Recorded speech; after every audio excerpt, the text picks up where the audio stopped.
What's up, you guys? Chase the Dark Sage here, and today we are back with another video. And in today's video, we're going to be talking about the superhero movies that came out in the year of 2022. And I think it's finally time for me to rank these bad boys because I've been having this video idea kind of stewing for a while, and I've had this list here for a while too, but I never had the courage to really make the video, and now I do. But in today's video, we'll be ranking the 5 superhero movies that came out today. I will add a little disclaimer that I am not fully caught up with the MCU. Like, I haven't seen Eternals and Shang-Chi, but besides that, I also haven't seen the TV shows either, all of them. But besides that, I've mostly been keeping up with the movies at least. And you know, I've seen some of the DC movies that came out this year as well. So before we actually get into this video, make sure you like the video and hit the subscribe button if you haven't already. So let's go ahead and talk about my number 5 pick. My number 5 pick has to be Thor: Love and Thunder. Now, this movie, it wasn't bad, but this movie was definitely a step down in terms of what we got from Ragnarok. Now, I like what Taika Waititi, I know I'm butchering his name, but I like what he did directing wise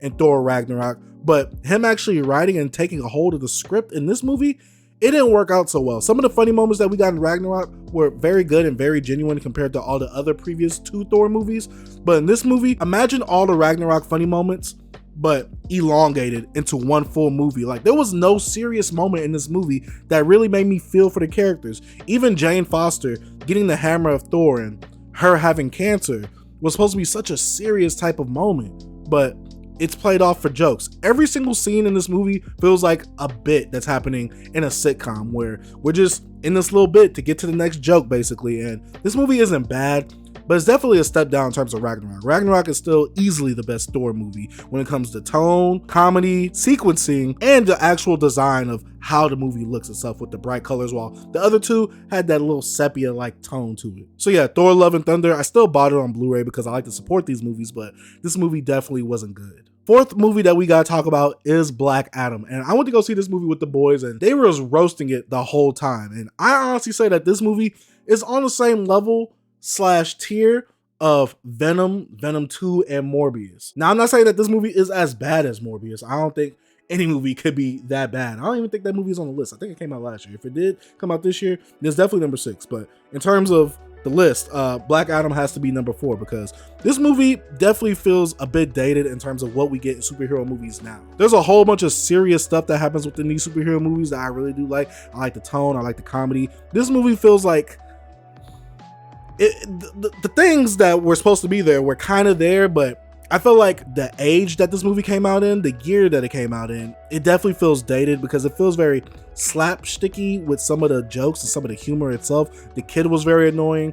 None of the characters were really likable besides Hawkman.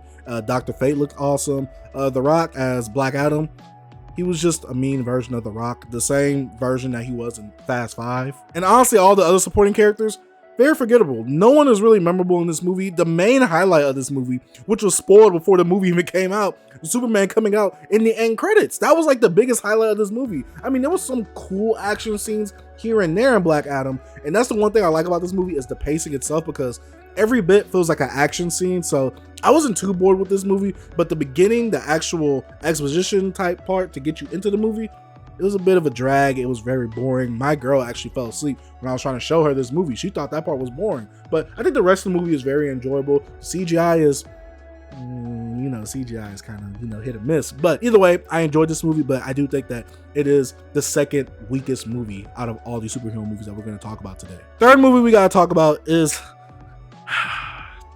and I hate to say it, Doctor Strange: Multiverse of Madness. I know y'all are killing me right now. Please wait, let me explain at least. And I bought it on Blu-ray, so you boys know that I actually support the movie. But my problem when it came to Multiverse of Madness is I feel like the title itself is a bit misleading, and it makes the scheme of this movie feel way more grander than it actually is. I mean, it's called the Multiverse of Madness. I'm thinking we're about to go through a whole bunch of multiverses, we're about to see a whole bunch of stuff, a whole bunch of issues about to pop off, but really, we only go to like 3 multiverses. We kind of like settle in one. I mean, the awesome thing about this was the actual Illuminati coming through. Like, that was a great surprise when you're in the movie theater and you're seeing this. And you see like the X-Men theme come on when Professor Xavier comes on the scene. But besides that, there's really nothing to take away from this movie. I mean, Sam Raimi was good as a director on this movie. I mean, I love his Spider-Man movies, and I haven't really seen all the Evil Deads, but I definitely like his Spider-Man trilogy.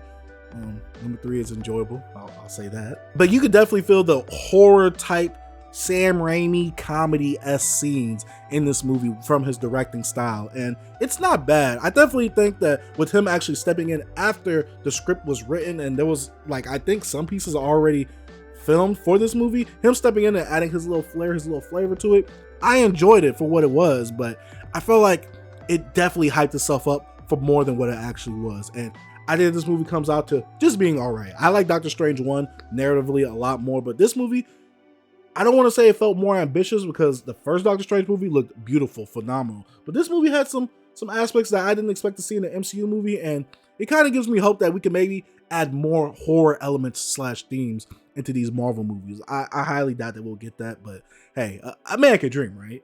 Second movie we got on this list has to be Wakanda Forever, and this movie was great. This movie was fantastic. I think it's a top 5 MCU movie. I really enjoyed this movie.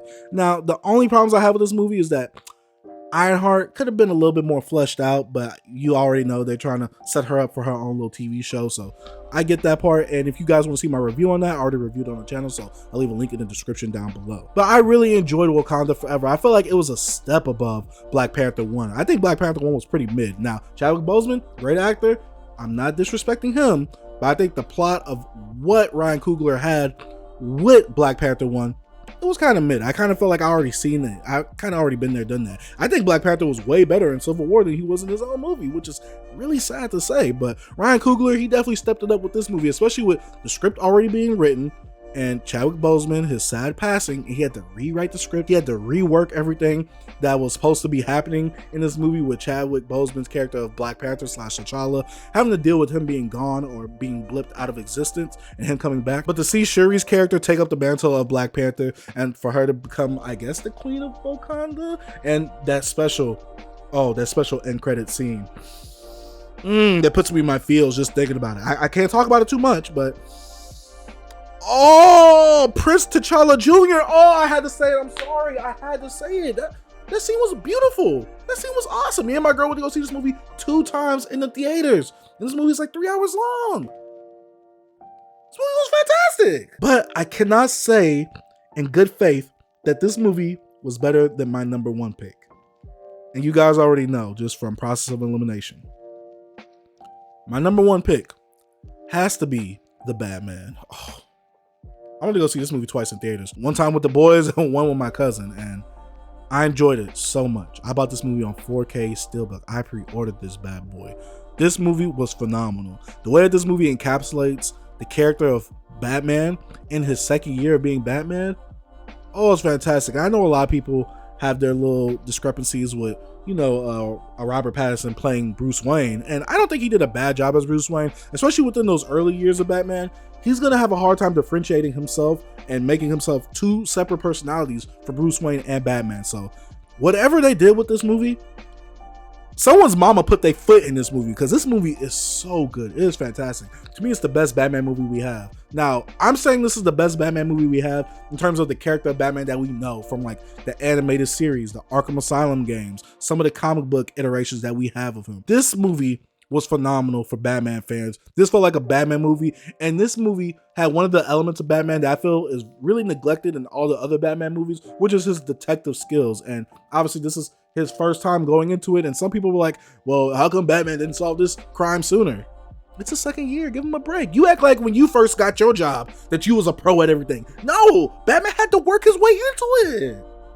Let Bruce Wayne work. Just the Western like feel I got from this movie, like when Batman was just walking in the shadows and his boots was clanking and you just heard it like the spurs on the Cowboys boots.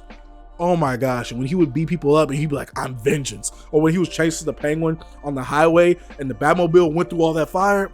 Oh my gosh. There's so many moments in this movie that I could talk about that I really love. And for a 3-hour superhero movie, not many of them really keep me in there or keep me involved like Wakanda Forever or the Batman did. But man, the Batman was fantastic. And a lot of people have a problem with him simping for Selena. I don't. I mean, they kind of have like a romantic thing happening in the comics every now and then, but I didn't have a problem with it. And like I said, it's his second year in the job. Give the man a break. Also, I never knew Robert Pattinson from Twilight would do this great as Bruce Wayne / the Batman. I want to see more, man. Pause, but I want to see more. I gotta see more of that man. He made the Batman look sexy. But that's about it for the ranking of my 5 superhero movies I've seen this year. Let me know what you think down in the comment section down below. If you have seen these movies, or if you have not, or if you skipped on some of them, let me know in the comment section down below. Like I said, thank you guys for watching. Dark Sage out. Peace.